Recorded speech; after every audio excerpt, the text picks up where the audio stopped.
अस्सलामुअलैकुम, welcome to my YouTube channel. आज की इस वीडियो में आपको बताऊंगा कि अगर आप हकीम इजी फाइनेंस ऐप से कर्जा लेना चाहते हैं तो इसका क्या प्रोसेस है और आपने कैसे हकीम इजी फाइनेंस पर कर्जे के लिए अप्लाई करना है।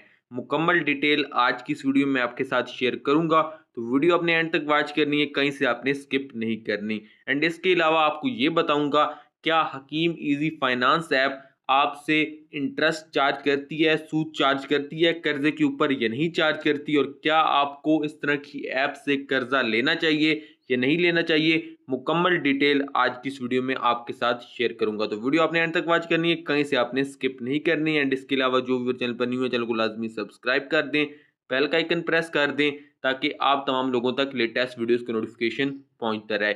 चलिए तो गाइस शुरू करते हैं आज की अपनी इस इंटरेस्टिंग वीडियो को। तो सबसे पहले आपने प्ले स्टोर से हकीम इजी फाइनेंस ऐप को ओपन कर लेना है, यानी कि डाउनलोड कर लेना है। डाउनलोड करने के बाद साइड से आप इसे कर लेंगे ओपन यहाँ पर ये आपके सामने हो जाएगी। यहाँ पर लिख के आ गया है सूद नहीं तिजारत। अब मुझसे कहा जा रहा है कि भाई मैं अपना जो अकाउंट है वो यहाँ पर लॉग इन करूँ। मैं अपना अकाउंट लॉग इन कर लेता हूँ, आप भी अपना अकाउंट लॉग इन कर लें। उसके बाद मैं आपको प्रोसेस समझाता हूँ कि आपने यहाँ से कर्जा कैसे लेना है।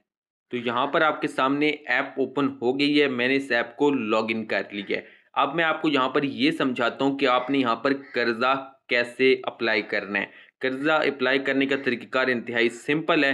आपने सिंपली यहाँ पर लिखा हुआ है you can get up to ₹50,000 financial assistance from Hakim. आपने just apply for financial assistance के ऊपर क्लिक करना है। यहाँ पर जैसे आप क्लिक करोगे आपने फर्स्ट ऑफ ऑल यहाँ पर अपना CNIC इंटर करना है और नीचे आपने अपनी डेट ऑफ बर्थ इंटर कर देनी है जो आपके CNIC पे लिखी हुई है। देन आपने नीचे से कंटिन्यू के ऊपर क्लिक कर लेना है। तो मैं अपना CNIC यहाँ पर इंटर करता हूँ, नीचे मैं अपना CNIC की डेट ऑफ बर्थ इंटर करता हूँ। उसके बाद मैं यहाँ से कंटिन्यू करता हूँ एंड देन हम देखते हैं कि अगला यहाँ पर स्टेप क्या है कर्जा लेने का।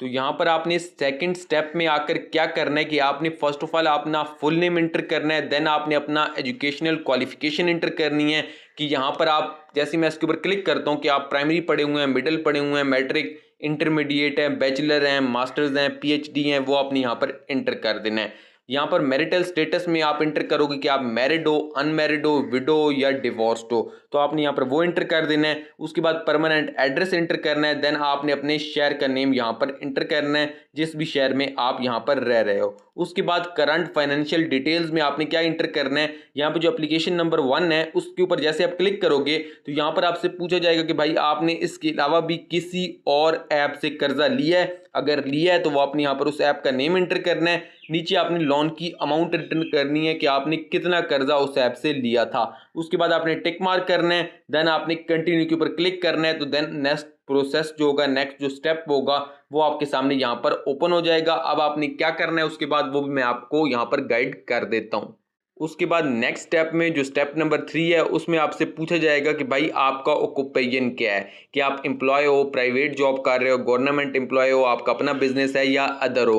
तो यहाँ पर मैं अदर्स के ऊपर क्लिक कर देता हूँ। उसके बाद आपने ऑक्यूपेशन डिटेल्स के ऊपर क्लिक करना है, यहाँ पर अपनी ऑक्यूपेशन डिटेल देनी है। उसके बाद यहाँ पर नीचे आपने अपनी इनकम लिखनी है, कंपनी का नेम लिखना है और कंपनी का एड्रेस लिखना है। देन आपने कंटिन्यू के ऊपर क्लिक कर लेना है। तो ये तमाम चीज़ें मैं यहाँ पर ऐड करता हूँ, आप भी ऐड करें। देन उसके बाद हम कंटिन्यू के ऊपर क्लिक कर लेते हैं। आपने अपना ऑक्यूपेशन इन्हें सही बताना है कि भाई आप यहाँ पर क्या करते हो, वो आपने यहाँ पर एंटर कर देना है।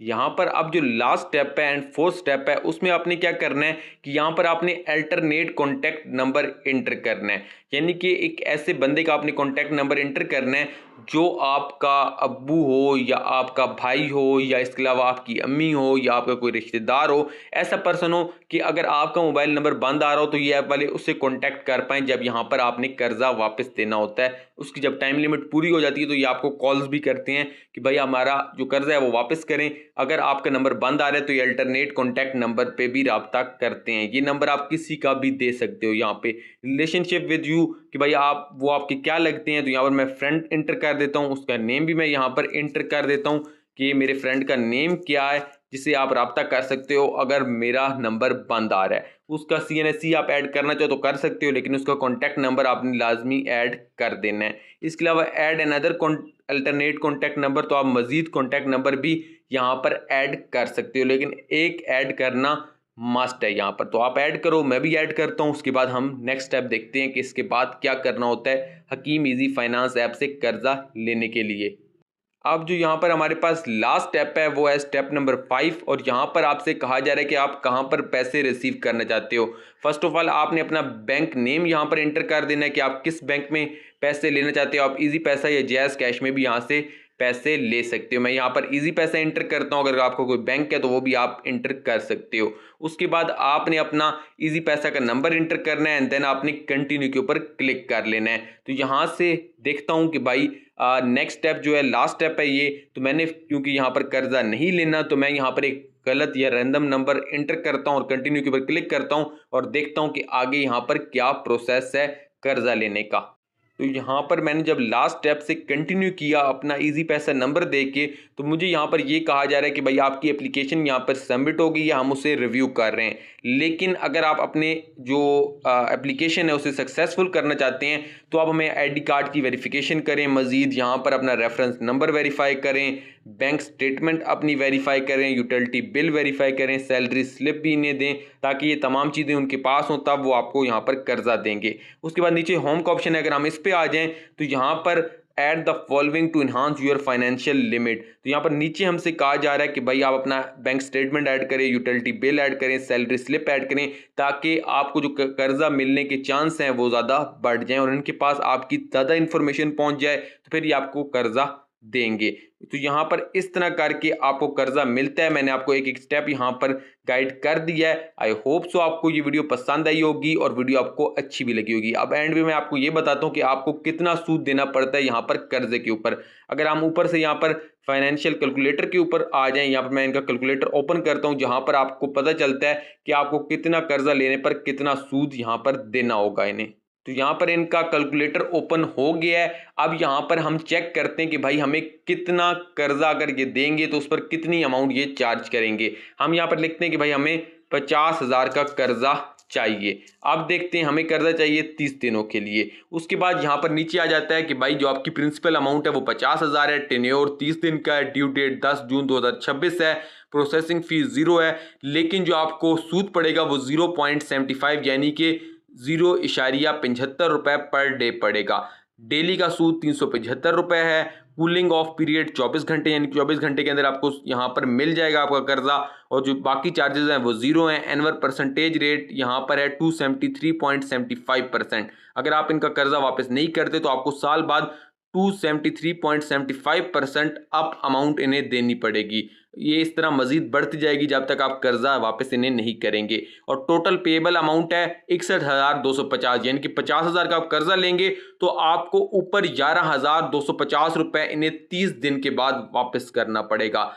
ये यहाँ पर दावा तो करते हैं कि भाई हम सूद के बगैर कर्जा देते हैं, लेकिन ये इनका दावा झूठा है। ये सूद के बगैर कर्जा नहीं देते बल्कि भारी सूद यहाँ पर वसूल करते हैं, क्योंकि सूद को ये जो भी नाम दें कि भाई हम आपसे ये चार्जेस ले रहे हैं या कोई और चीज़ ले रहे हैं, सूद सूद ही होता है। अगर आप पैसे के ऊपर मजीद पैसा ले रहे हैं किसी को कर्जा देने के बजाय, यानी कि आप कर्जा किसी को दे रहे हैं ऊपर पैसे वसूल कर रहे हैं, तो ये सूद है।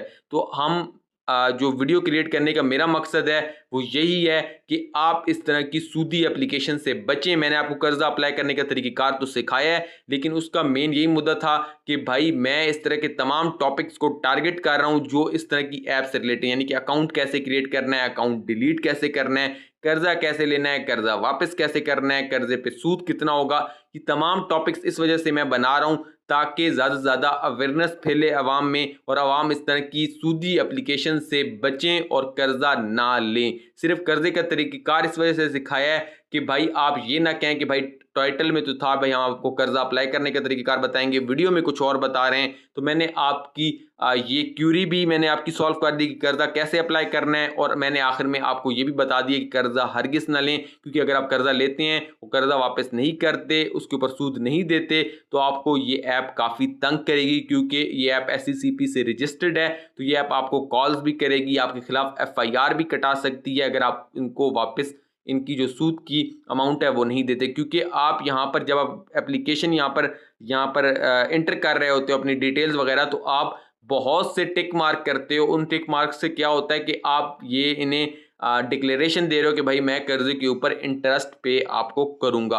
तो आपने इस तरह की सूदी एप्लीकेशन से बचना है, क्योंकि इस्लाम भी यही कहता है कि सूद न लें। आपने कर्जा लेना है तो किसी फ्रेंड, दोस्त, रिश्तेदार से ले लें कर्जे हुस्ना, और उससे फिर वापस कर दें 1-2 महीने के बाद। इस तरह की एप्लीकेशन से अगर आप सूद लेंगे तो आपका नुकसान है, आपको ऊपर 10-10, 15-15 हज़ार रुपए इन्हें वापस करना पड़ेगा कर्जे की अमाउंट के ऊपर। तो हरगिज़ इस तरह की एप्लीकेशन से बचें। मेरा भी ये वीडियोस क्रिएट करने का सिर्फ यही मकसद है कि अवाम में अवेयरनेस फैलाई जा सके, ताकि वो इस तरह की सूदी एप्लीकेशन से बच पाएं और इस तरह की सूदी एप्लीकेशन से कर्जा ना लें। आज की वीडियो में इतना ही। इंशाल्लाह आपसे मुलाकात होगी नेक्स्ट वीडियो में किसी नए इंटरेस्टिंग टॉपिक के साथ। तब तक के लिए अपने भाई को इजाज़त दीजिए। टिल नेक्स्ट वीडियो, अल्लाह की अमान, अल्लाह हाफिज।